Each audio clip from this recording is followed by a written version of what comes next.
Welcome to the Writer Reads Chronicles of a Dark God, Book 2, Dark Gods Rise, Chapter 32, Adriel Meets the Elder Gods. Adriel, god of problem solving, wished he'd asked to consult the other gods before allowing the strange messenger to bear him into the heavens. The creature's metallic hide was surprisingly warm and supple, although he could feel the soft shift of its scales as powerful muscles moved beneath him. The beast's wings beat steadily and seemingly tirelessly, bearing him away from the realms he knew. As they travelled the shimmering void between realms and the strange deeps between planes, Adriel began to feel himself mortal. Regions he had no knowledge of opened up before and around him. The vistas and their mysteries drew him like a moth to a flame, and he wished he could stop and explore them. The messenger kept flying. It took Adriel past the elemental realms of fire and earth, each one drawing his gaze and holding it until they were gone from view. There was so much he didn't know, and he couldn't understand why. He was aware of almost everything that happened in the domains over which he had jurisdiction, and it didn't take him long to learn anything that occurred in the kingdoms of the gods. How was it he knew nothing of these other realms? He was the god of knowledge and secrets. How could there be such wondrous secrets held from him? A change in the rhythm of the messenger's wings made him look around, and he saw they were approaching another heavenly realm. Or was it another plane?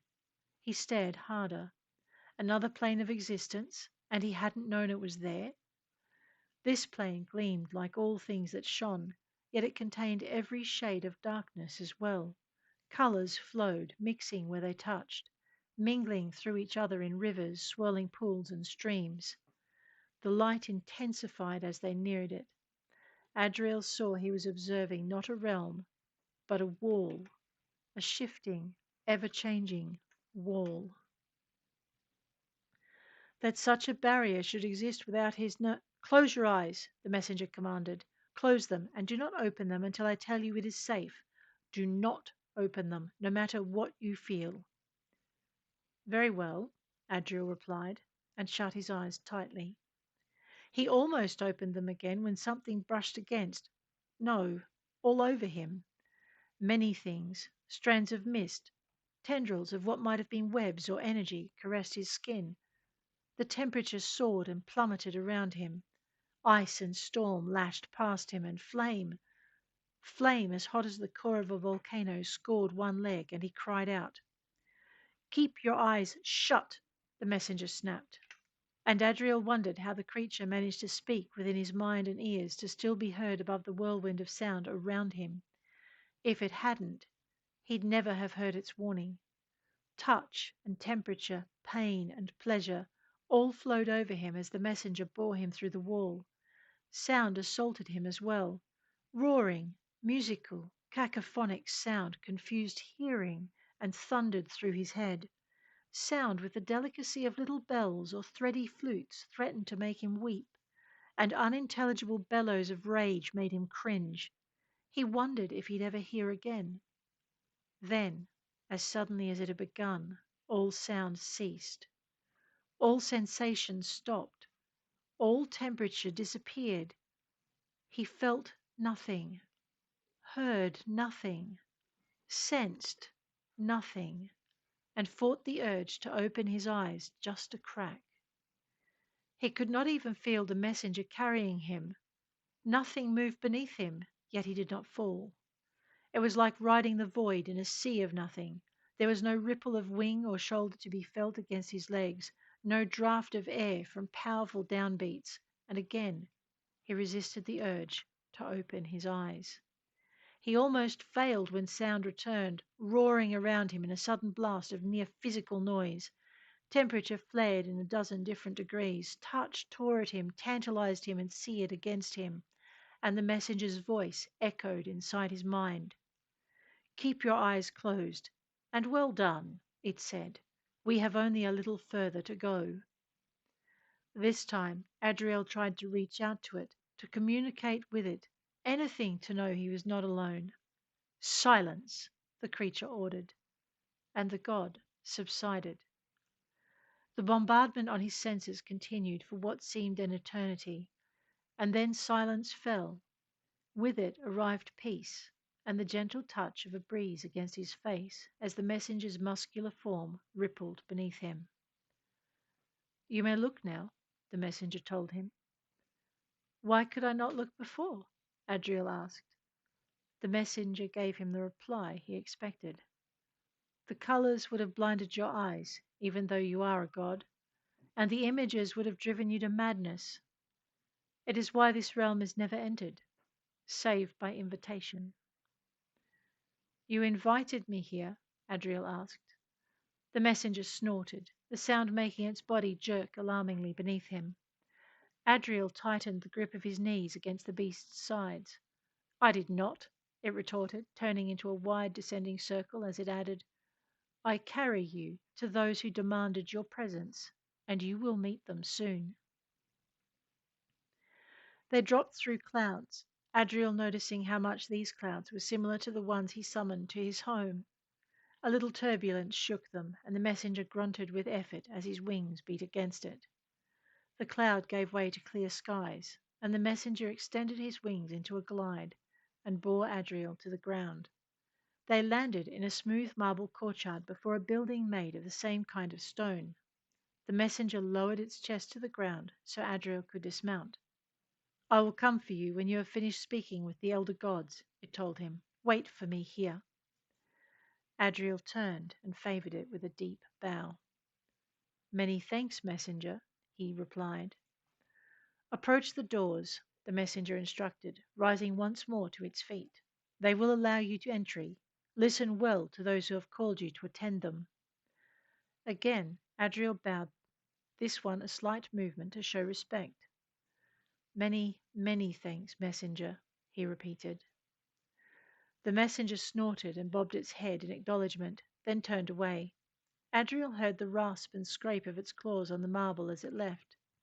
Instead of watching it go, he looked toward the doors that stood in the portico at the head of the stairs, then began climbing toward them. The doors were not made of timber as he expected, but the same smooth marble that graced the courtyard. Adriel stopped before them.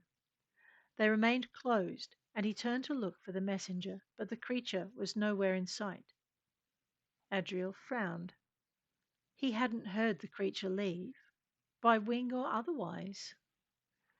Not that I would have, he decided, considering the distance, but he said the doors would open. What was happening here? As he pondered that, he heard a faint swish and looked back to find the doors had opened. Very slowly, the god moved toward them. Please enter, do not tarry. The voice echoed loud around him, though Adriel had the distinct impression its owner spoke softly. Shrugging at his own lack of understanding, he moved toward it. The hall beyond was both warm and cool. A variety of scents met him as he entered.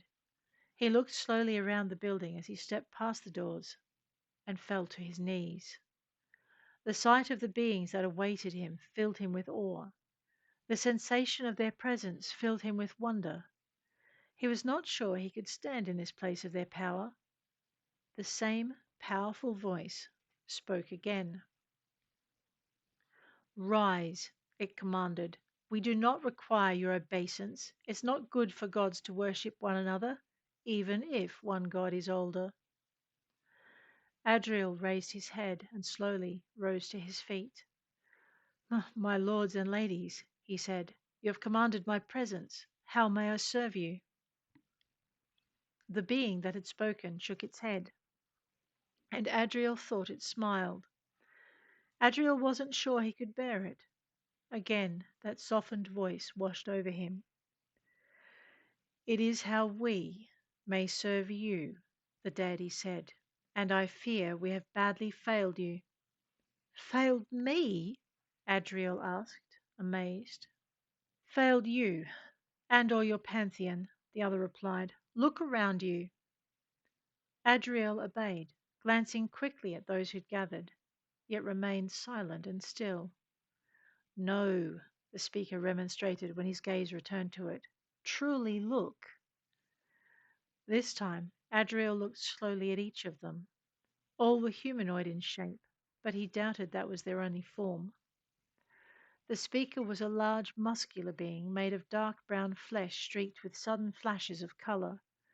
The woman sitting not far from his side was made of flame or molten rock or a combination of the two, and heat flowed around her like a river. A stocky man further around the dais seemed to be made of cloud vapor, cold and grey, with flashes of brightest blue and streaks of star-filled darkness. The willowy woman beside him flowed with the blues and greens of an ocean, every contour shifting even as she kept her shape. Others stood behind the dais, which he now saw curved along the walls around him. One glittered with the essence of life itself, another looked like it was made of blood. One of the gathered lords stank of rotting matter, and his lady was no better, for she was made of bone and tissue that rotted away from her as she stood, decaying and renewing before his eyes. She gave off an aura of sheer putrescence. A wide gap of emptiness surrounded them. Still others faced him. He saw one made of leafy green matter, and one more whose animal features kept changing as though he couldn't make up his mind which creature or combination of creatures to represent. There was a goddess of metal and a god of gems. There were so many different deities that Adriel felt overwhelmed by their aspects. The first god, when he spoke gently. Tell me, Adriel, problem solver, what do you see? Adriel frowned and looked around the hall once more. After a moment's contemplation, he took a deep breath and replied. I see every element imaginable, he told them. How is this so? For you are gods, and gods represent the different aspects of a mortal life. Yet I have never seen you on my world. This brought a ripple of laughter from the deities gathered in the hall. When it had faded, the main god spoke again. Do they now? He asked. And why can a god not represent every element and sub-element known, as well as a few yet to be rediscovered? Adriel surveyed them once more, encountering amusement but no offence when they returned his gaze. I'm ashamed to admit that I truly do not know, he answered, and met the speaker's obsidian eyes. My lords, my ladies, why did you bid me come? The speaker sighed and sank into the seat behind him. As if his movement was a signal, the rest of the deities also took seats, leaving Adriel standing before them. Well before the sentient of your world rose to where they are now, they worshipped the elements and aspects of the world around them. They then grew to worship the elements of a sentient valued in their society, which gradually turned to the form of worship which gave rise to the current pantheon. He paused, and Adriel waited for him to go on. When he remained silent, the being did so. One of the elements that rose in the transition was that of power. Adriel looked around, trying to identify which of the gathered deities was formed from that. The speaker chuckled. We imprisoned him, he said shortly, then sobered. Why we did not see the danger in his increasing strength I cannot say, but we did not see it until it was almost too late, and it took everyone assembled here to imprison him. He paused to let his words sink in, then went on. We had one chance at victory, and we failed. Imprisonment was the best we could do, and even then the prison was full. Imprisonment was the best we could do, and even then the prison was flawed. Adriel stared at him, struggling to find the words he needed. After a moment, he did. If you knew of the flaw in his prison, then why didn't you return to correct it?